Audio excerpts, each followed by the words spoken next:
और ज्यादा सुखी महसूस करेंगे। इसकी वजह क्या है? अभी हमारे साथियों ने राजनीति की बात की, पार्टियों की बात की, अन्याय अत्याचार का जो एक लंबा सिलसिला चला आ रहा है उसकी बात।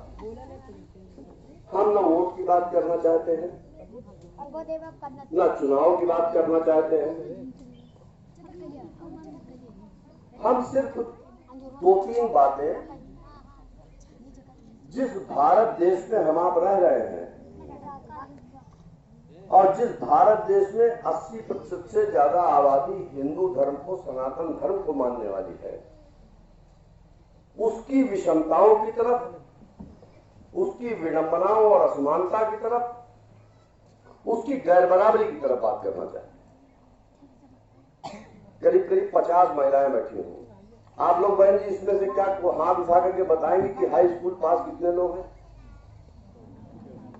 कोई शर्माइए मत, इसमें कोई शर्माने की बात नहीं। 50 में 2 लोग, 50 में 2 लोग हैं, 3-4 लोग हो गए, 4 लोग हो गए। 50 में 4 लोग यानी 8%। 100 पीछे 8% औरतें जिस समाज की हाई स्कूल पास कर पाती हैं। और आप भी जानते हैं, हम भी जानते हैं, ये जो बच्चे छोटे छोटे बैठे हैं,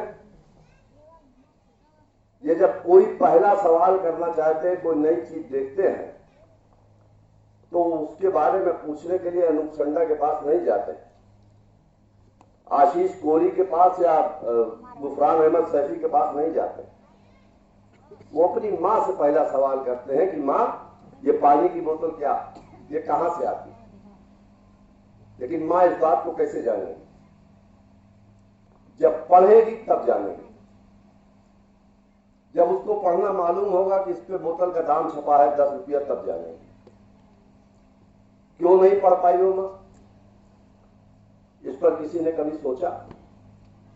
वो इसलिए नहीं पढ़ पाई माँ कि समाज के नियम बनाने वालों ने आज से कई हजार साल पहले भारत के धर्मशास्त्रों में यह बात लिख दी कि समाज के दलितों को, अनुसूचित जात के लोगों को जो मेहनत और मजदूरी करके समाज के लोगों की जिंदगी को शानदार बनाते हैं, उनको और उनके घर की औरतों को शिक्षा प्राप्त करने का अवसर नहीं है। अगर उस वेदों का कोई भी मंत्र अपने कान में जाता है तो उनके कान में पिघला हुआ शीशा डाल देना चाहिए।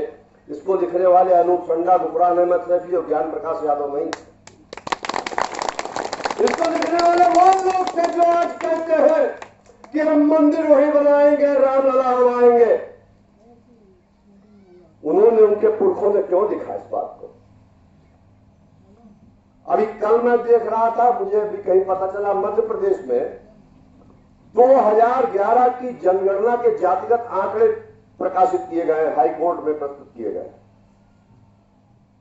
आपको मालूम है कि अनुसूचित जनजाति, अनुसूचित जाति और पिछड़ा वर्ग को मिलाकर के मध्य प्रदेश में कितनी संख्या है? 82%।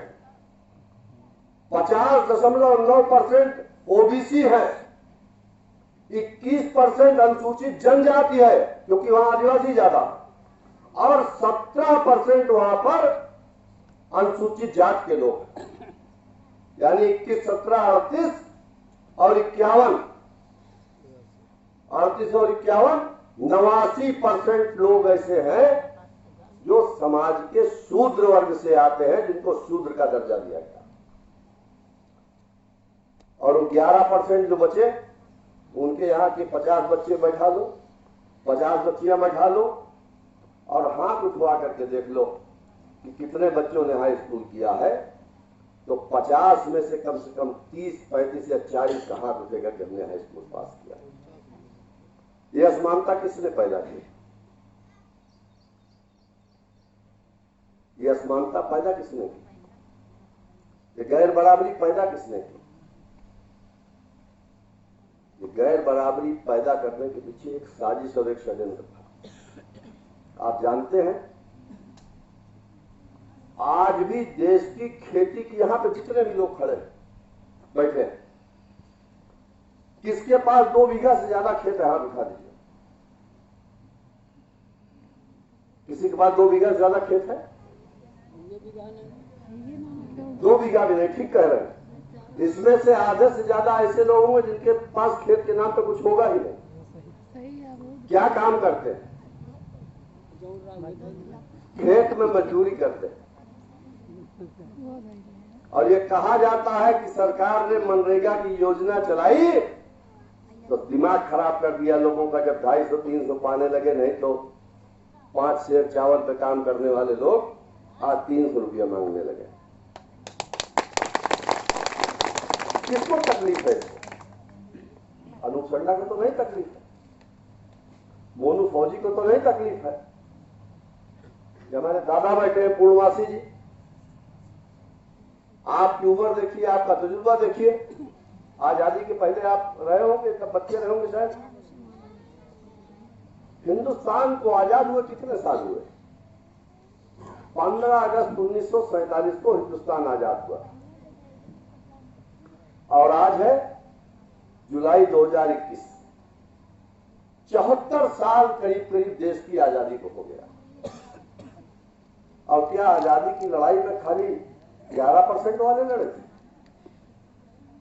आजादी की लड़ाई में ज्यादातर 89% वाले लड़े थे। लेकिन हुआ यह कि लाठी खाई 89% में, जेल गया 89%।